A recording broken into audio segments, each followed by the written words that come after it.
سلام آقا امیر. سلام مخلصم. آقا به دادمون برس. چی شده؟ من یه گوشی آیفون گرفتم. خب بعد میخوام مخاطبیمو از اندروید انتقال بدم به این. به مشکل خوردم. هیچ کاری نداره، بده زیر 1 دقیقه واسه انجام میدم. دست درد نکنه. دوستان لازمه این کار اینه که ابتدا داخل هر دو تا گوشیتون برنامه واتساپ یا تلگرام رو داشته باشید. حالا من به صورت پیش‌فرض تلگرام انتخاب میکنم برای این کار. ابتدا وارد گزینه آیکون فون میشیم، کانتکت رو انتخاب میکنیم، از اینجا گزینه ستینگ یا همون تنظیمات قسمت اکسپورت رو انتخاب میکنیم یا صادر کردن به حافظه تلفن من انتخاب میکنم. بکاپ هم داخل حافظه تلفن باشه. بعد از بکاپ وارد قسمت فایل منیجر مدیریت فایل میشم.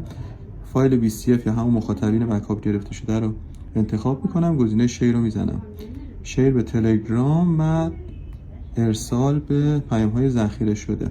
وارد گوشی جدیدمون میشیم، آیفون، تلگرام رو باز میکنیم، گزینه